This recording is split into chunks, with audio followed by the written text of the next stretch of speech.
بسم اللہ الرحمن الرحیم۔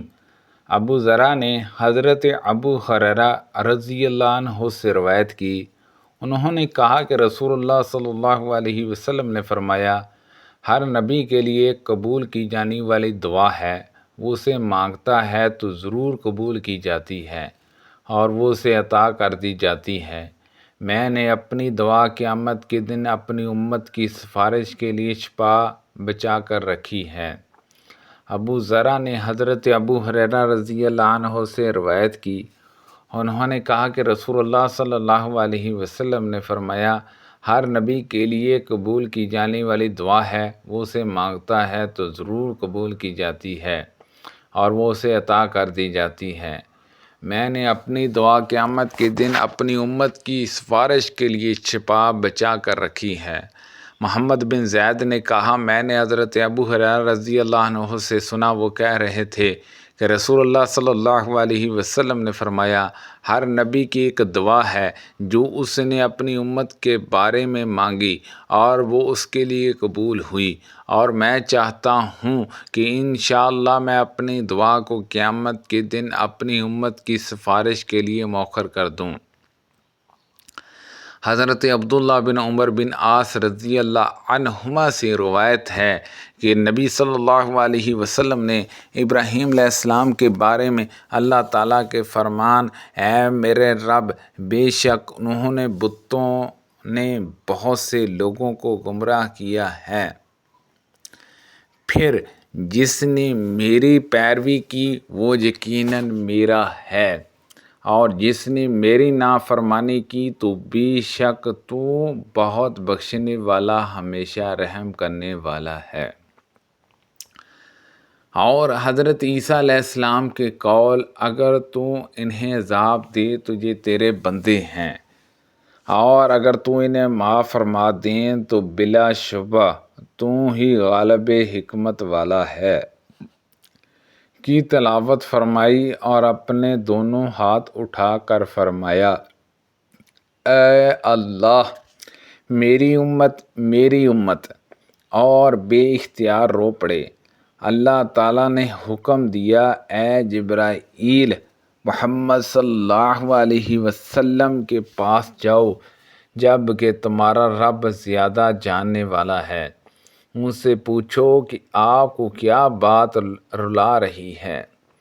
حضرت جبرائیل علیہ السلام آپ کے پاس آئے اور وجہ پوچھی تو رسول اللہ صلی اللہ علیہ وسلم نے جو بات کہی تھی ان کو بتلائی، جبکہ وہ اللہ اس بات سے زیادہ اچھی طرح آگاہ ہے۔ اس پر اللہ تعالیٰ نے فرمایا، اے جبرائیل، محمد صلی اللہ علیہ وسلم کے پاس جاؤ اور کہو کہ ہم آپ کی امت کے بارے میں آپ کو راضی کریں گے اور ہم آپ کو تکلیف نہ ہونے دیں گے۔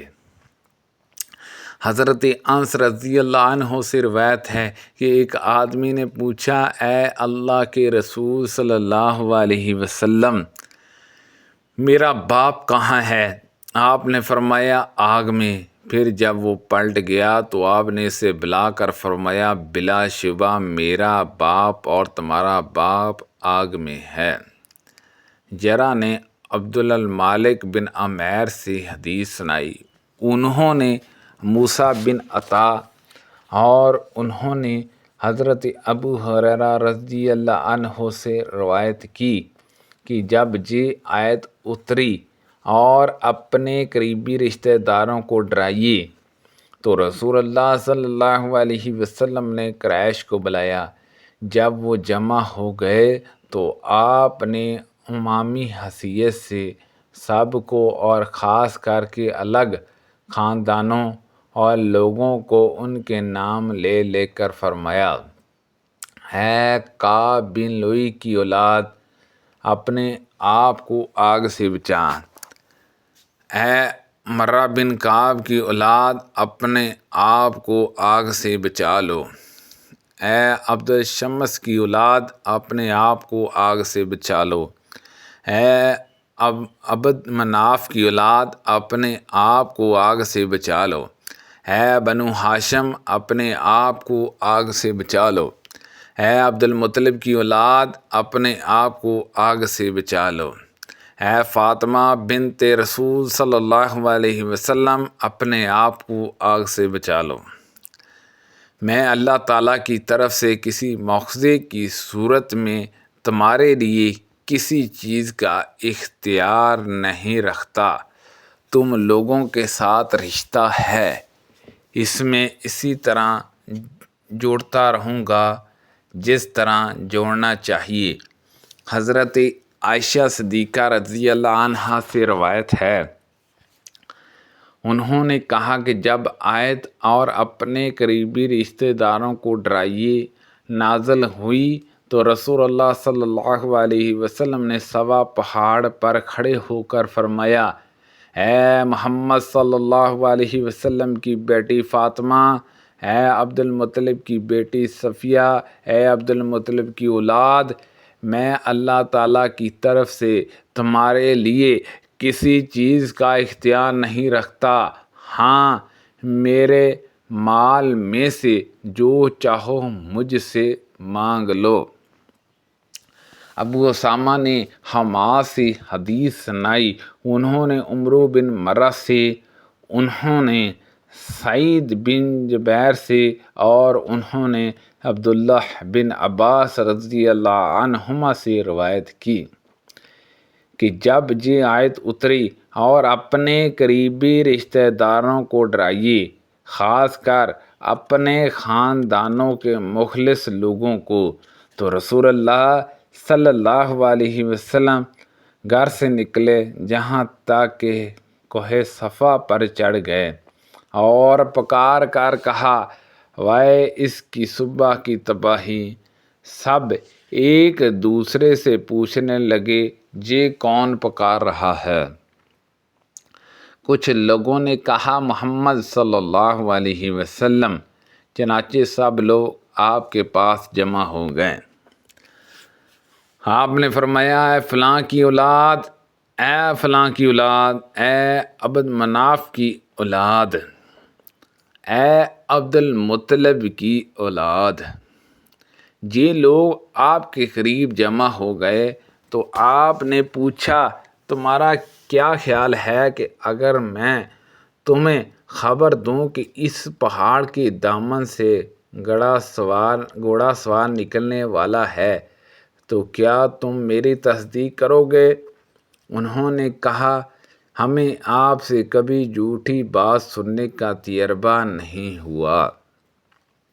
آپ نے فرمایا، تو میں تمہیں آنے والے شدید عذاب سے ڈرا رہا ہوں۔ ابن عباس رضی اللہ عنہما نے کہا تو ابو لہب کہنے لگا، تمہارے لیے تباہی ہو، کیا تم نے ہمیں اسی بات کے لیے جمع کیا تھا؟ پھر وہ اٹھ گیا، اس پر یہ صورت نازل ہوئی، ابو لہب کے دونوں ہاتھ تباہ ہوئے اور وہ خود ہلاک ہوا۔ حماش نے اسی طرح صورت کے آخر تک پڑھا۔ ابو عوان نے عبد المالک بن عمیر سے حدیث بیان کی، انہوں نے عبداللہ بن حارث بن نوفل سے اور انہوں نے حضرت عباس بن عبد المطلب رضی اللہ عنہ سے روایت کی کہ انہوں نے کہا، اے اللہ کے رسول صلی اللہ علیہ وسلم، کیا آپ نے ابو طالب کو کچھ نفع پہنچایا؟ وہ ہر طرف سے آپ کا دفاع کرتے تھے اور آپ کی خاطر غضبناک ہوتے تھے۔ آپ نے جواب دیا، ہاں، وہ کم گہری آگ میں ہے جو ٹخنوں تک آتی ہے، اگر میں نہ ہوتا تو وہ جہنم کے سب سے نچلے طبقے میں ہوتے۔ استغفر اللہ، سبحان اللہ عز و جل۔ اللہ پاک سے دعا ہے کہ اللہ پاک ان حدیثوں پر عمل کرنے کی توفیق عطا فرمائے۔ کو پڑھنے میں غلطی کوتاہی ہو گئی ہو، اللہ پاک معاف فرمائے۔ صدقہ جاریہ سے زیادہ لوگوں تک شیئر کیجیے، آمین، بجاہ النبی الامین صلی اللہ علیہ وسلم۔